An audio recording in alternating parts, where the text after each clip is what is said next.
this story of the Filipino history is called When the Cigar Cost 7 Pesos. President Jose Basco, they did a tobacco monopoly. It's not like the Monopoly board game, like I win, I get the money. Not like that. It's a different one. So the farmer, they're going to plant the tobacco, and then the president, like Jose Basco, he is going to say which is the price, and that money is going to be given to the farmer. But the farmer will not say the price he wanted. It is a surprise. Dun, dun, dun. So there's a farmer named Pedro Kalinga, and he lived at the Cagayan Valley, Tugigaras. Okay, something like that.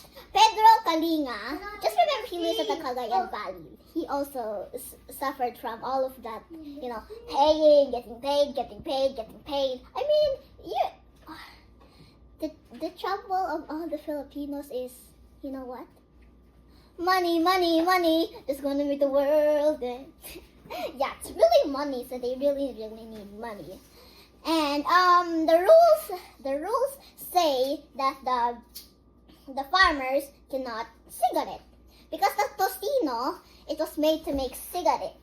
Yeah, cigarette, and I hate it. I didn't even try it, but I know it's really bad. But I don't know why Filipinos still want to have that. They're really addicted to have cigarillo. But Pedro Kalinga, he liked to smoke. Wow. Why do so many people like to smoke? Even the farmers, even rich people, even poor people. Why do they even want that?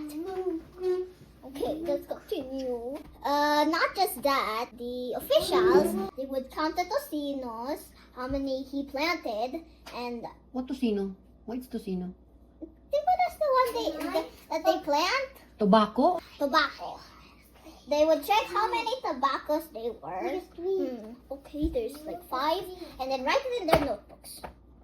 They would even count the leaves, because the leaves are the tobacco leaves are the ones that is really important. They're going to dry it, then they're going to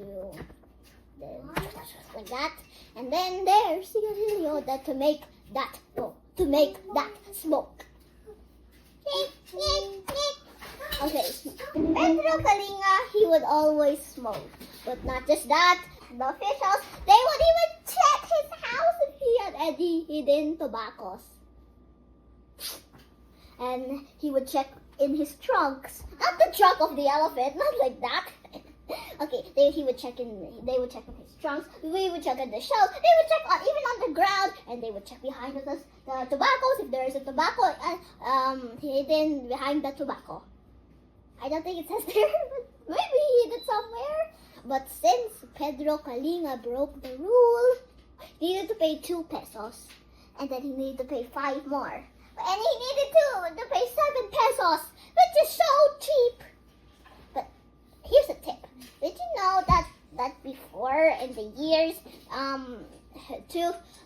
just 2 pesos, just 7 pesos, so it's already like 2,000 pesos with them. Yeah, that's really before. And then now, 7 pesos? It's so cheap. It's so cheap. Wow, but it was like, but before in like the 1782, that year was 1782, and now, what year is it? 2025, right? Since 7 pesos is cheap to us, let's just say 700 pesos. Yeah, that's what felt with them before in the years. And so, how could Pedro Kalinga get 7 pesos when he was so poor? He would also borrow some money from rich people to buy things he needed. And then, he was having troubles. But then, a merchant came. You know what a merchant is, right? Like selling things. Diba? Yeah. You know what that means. Of course you do. Then the merchant said to Pedro Kalinga, okay, what is the number in your receipt? Oh, 200 pesos, said Pedro. But Governor Jose Basco, he's going to give all of that money later. Like, it could be months. It could even be years. And so the merchant said to Pedro, okay, we'll make this a deal. If you sell me your tobacco, I will give you 50 pesos quickly. But if you just want 200 pesos, then you will have to wait 1 year. Think about it. I'll come back. And so Pedro Kalinga, he thought about it. I could get the best, but in such a long time. But I could get the worst, but in a short time. He was thinking about clothes or food for his whole family. And then he thought, okay. So he said to the merchant, but instead of 50 pesos, you should give me 75 pesos. And the merchant said, okay, deal. And then he did get 75 pesos. Okay. Yeah, but it was only a little bit of money. He needed more than that to live for 10 more years or 30 more years. It didn't really say what his age was, but it just said that there was his name, Pedro Kalinga. But not just Pedro Kalinga suffered from all of that. All of the farmers in the north of Luzon suffered that too.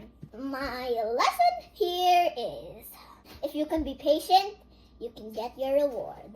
Like, oh, this is a funny example, but really worth it. Like, you really need to go to the bathroom in your house, but you cannot use another bathroom because there's only one bathroom in your house. That's the same as us. We only have one bathroom, and then you kept waiting and it's so long. And then when you waited, the person is done, and you can finally go to the toilet, and there is your reward for waiting and being patient. Okay. So how many years that it took that kind of monopoly in the tobacco farming? It takes 100 years. Mm. That's the maximum of a person can live. Mm-hmm. And who is Pedro Kalinga again? He was a Farmer. farmer. Yeah. So what do you think that the governor Jose Bas was doing to the farmer? Is it right? What do you No, think? it's not fair. Mhm. Because the farmers, they will only get what Jose Basco tells the price their tobacco was. And then they have no choice but to accept that money. But it's not fair because the farmers are the ones that planted it and worked so hard for it. And they only get the money from the governor. And who owned the field, by the way?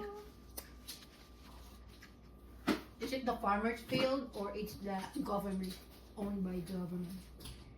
It is by?